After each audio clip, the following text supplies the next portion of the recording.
In this video, we're going to talk about a concept called flow lines, which are one of these subtopics in the field of vector fields. So, what is a flow line? Well, let's start with a question, a pretty natural question. Let's say that this vector field represents some force, or maybe it represents like some motion of water or something. And let's say I were to drop a pebble into this stream of water, if that's the analogy we're going with. Where would that go?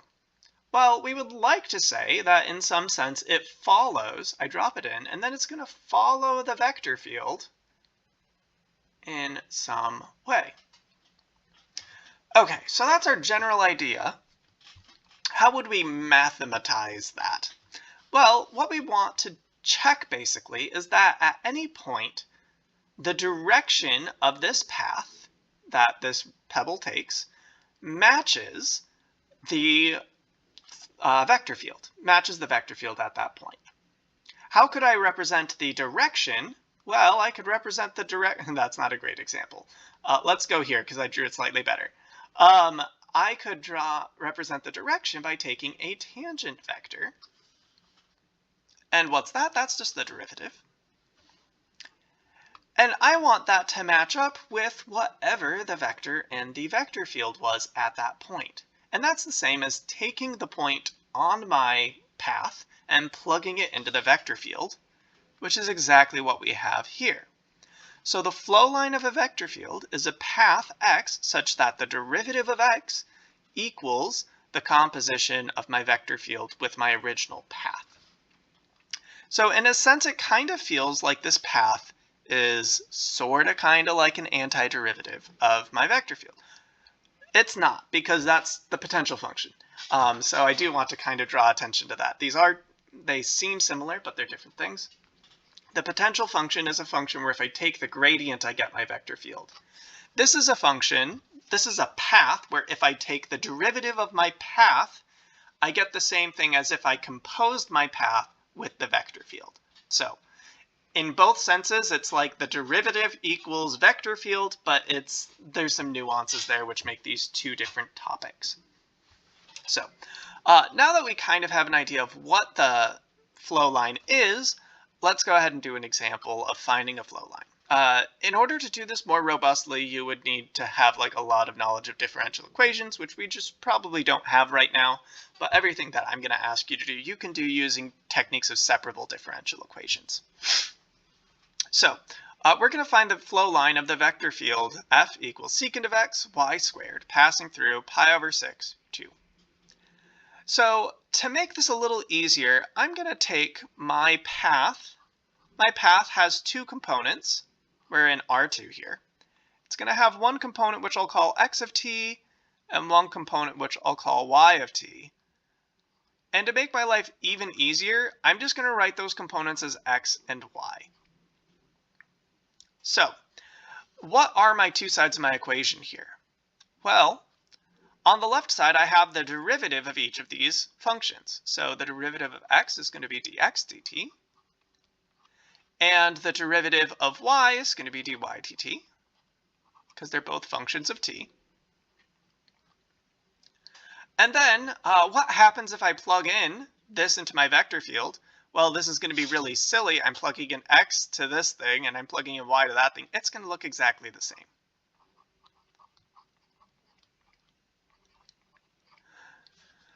And what this secretly is it's a system of equations. It's a system of equations, or differential equations. Dx dt equals secant of x, and dy dt equals y squared.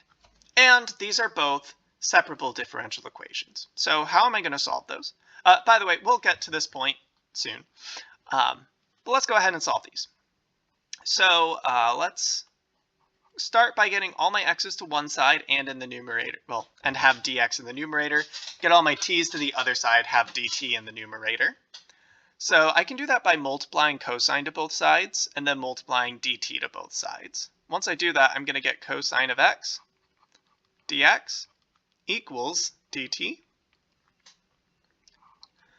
I can go ahead and integrate both sides now that I've separated my variables. That's going to get me sine of x equals t plus c. And this gives me a general solution to the differential equation, but I want to find it at a specific point. And at this point, you might be like, aha, I'm going to plug in pi over 6 too. Not so fast. What we essentially want to do is pick a t value, and then using that t value, I'm going to solve this first differential equation using the initial condition, that t value, pi over 6. Then I'm going to solve the second differential equation using that t value and 2. So in this case, it's going to be easier to use t equals 0. So I'm going to use the point 0, 2 to solve my differential equation. Nope, not 2. How about pi over 6? Okay, and if I do that, so we're at the point 0 pi over 6. What's that going to become? I just plug in pi over 6 for x, plug in 0 for t, solve for c. That's going to become sine of pi over 6. We all know that sine of pi over 6 is 1/2, so I don't even need to write that out. 1/2 equals 0 plus c, or just c. That's going to get me that sine of x equals t plus 1/2. And solving that for x, we'll get x equals arcsine of t plus 1/2. And that's the first half of our flow line. Awesome. This next one's going to be, I think, a little easier. We're going to separate our variables again, get all my y's to one side, get all the t's to the other. That's going to turn into y squared dy equal, nope, I lied to you. That's going to turn into 1 over y squared dy equals t, dt, nope, just dt. What am I doing? Here we go. And then I'm going to integrate both sides. That's going to get me negative 1 over y equals t plus c.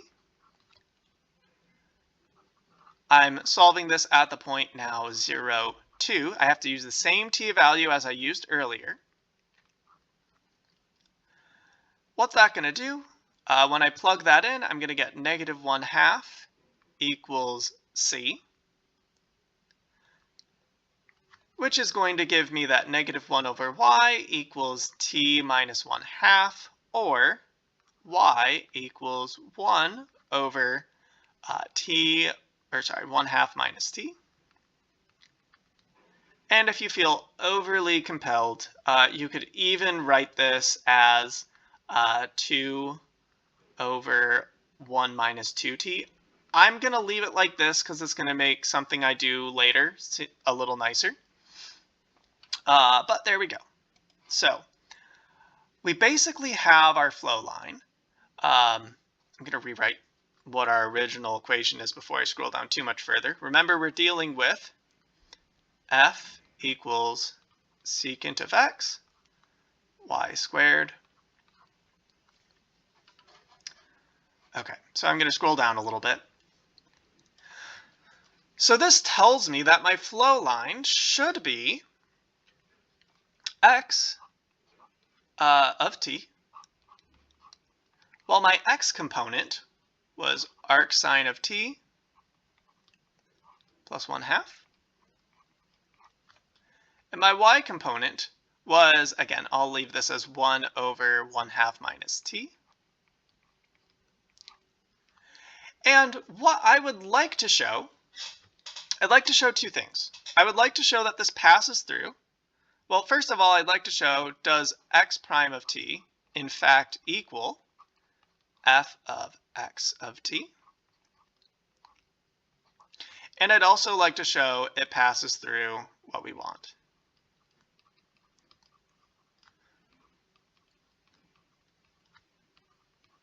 Let's start with the second one because this should be a little easier. All I need to show is that when t equals 0, I get what I want. So we have, because 0 is the point that we chose for t, so we get that x of 0 equals arcsine of 1/2, and then 1/1/2. Arcsine of 1/2 should, of course, be pi/6, and 1/1/2 is, of course, 2. So that part's good. We did that. Yay. Now we need to show that when I take the derivative, I get the same thing as when I compose. And secant is going to make this feel weird, but it does work, I promise you. So let's go ahead and take the derivative. The derivative is going to be, so we have arcsine of t plus 1/2. That is going to be 1 over the square root of 1 minus t plus 1/2 squared. Don't really have to worry about the chain rule because my inner function was just linear and the slope was 1, so that's nice. And then I do have to worry about a little chain rule. When I do the power rule, I'll get a negative sign, which is going to cancel out with the chain rule. So this is just going to end up being 1 over 1/2 minus t squared. Again, there's a negative that comes from the power rule, but then also a negative that comes from the chain rule. And you might be wondering, what on earth does that have to do with plugging in these things? Because, well, okay, maybe you can see the second component. If I square that, I get this. Lovely, that's what I wanted. Are you sufficiently convinced that secant of arcsine of t plus 1/2 equals this?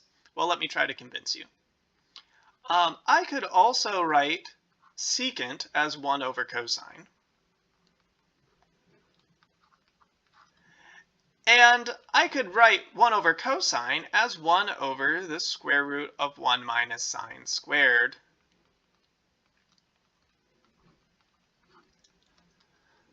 So when I do this composition, f of x of t is really going to be 1 over the square root of 1 minus sine squared of arcsine of t plus 1/2. That's a lot of fun. And then we're going to have 1 over 1/2 minus t squared. And the good news is, remember that squared's really outside? The sine and the arcsine cancel, and we are, in fact, left with just 1 over square root of 1 minus t plus 1/2 squared. And then squaring 1 obviously just leaves you 1. So we'll have 1 over 1/2 minus t squared. So we see that, hey, x prime, the derivative of my path, does in fact equal the composition of my vector field in my path. So we have this, we have that equality that we needed, and we also showed that it passed through the proper point. So that shows me that this right here is in fact the flow line for my vector field passing through pi/6, 2. So there you go. There's a little bit about what a flow line is, and then how you can solve at least a basic flow line problem using separation of variables. There you go.